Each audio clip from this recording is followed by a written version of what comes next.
The new portal within Destiny alongside the solo and fireteam ops is honestly a pretty good addition in my opinion. It's a lot better than the strike playlist we were used to before, and adds a lot more variety and build crafting to the game that I think was severely missing in more casual activities. That said, the scoring system that the activities use isn't so straightforward, and without realizing it, you could be limiting the score that you're getting, which is affecting your drop rates and power level grind.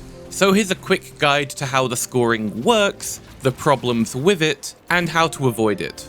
For PvE activities, the portal is broken up into 3 different sections. We've got solo ops, which as suggested is solo only, fireteam ops, this is the closest thing to the original strike playlist, and pinnacle ops, which at the moment is just the exotic missions, and take a little bit longer than fireteam. Within all 3 of these activities, you can click the mission you want to play and load into it solo, or in the case of fireteam and pinnacle, with your fireteam, and select the difficulty and modifiers you want to play with.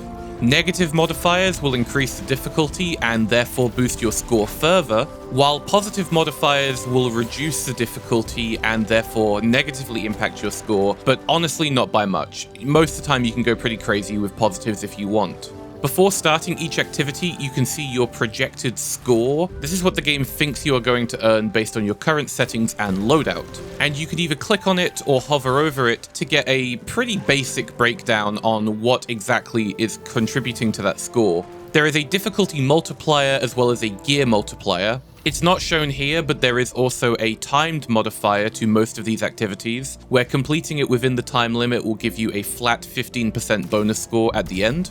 As mentioned before, the difficulty multiplier will be affected by the modifiers you applied earlier, and the gear multiplier is where we reach our first issue, as this is affected by what gear you have equipped on your character. You can boost this modifier by equipping the new and featured gear. This is any gear that has a blue ribbon in the top left of its icon. From my testing as well, equipping gear as close to your highest power level will also boost this modifier. That means, unfortunately, if you're running underpowered gear to challenge yourself, or old gear just because that's what you've got, you could be massively limiting your potential rewards.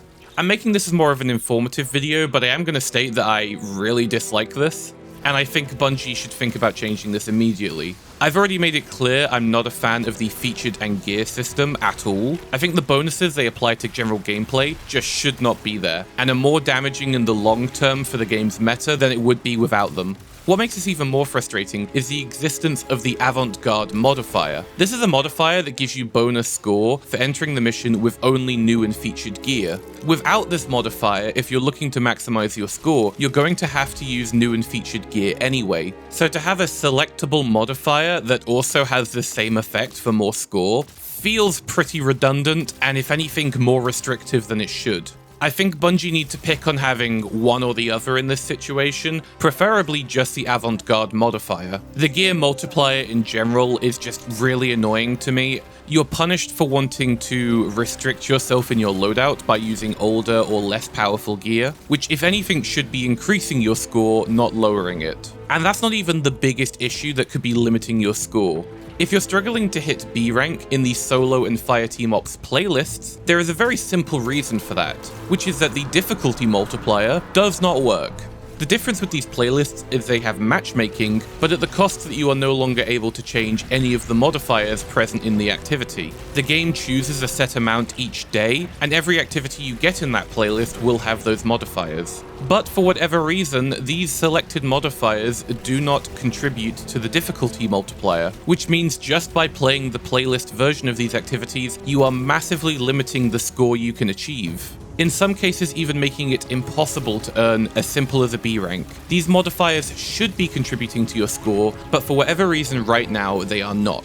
So if you are struggling to hit B rank within your gameplay, and therefore struggling to rank up this season, my recommendation is to get your new and featured gear as high as possible, even if it's not the most ideal stats or roles, and to only play the non-playlist versions of these activities. Again, that does suck, and it's an awkward combination of both the gear multiplier just being a bad decision in my opinion, and the difficulty multiplier straight up not working, which is hopefully something Bungie will fix very soon. I'm surprised I've not seen more discussion about this because it is a big issue, especially for new players or players that do not own the Edge of Fate. I'm hoping Bungie are already aware of these issues and considering fixes and changes soon, but just in case they aren't, I encourage you to spread the word. Let people know about these issues, let people know about how the scoring system actually works, and fingers crossed we can get it onto Bungie's radar sooner rather than later.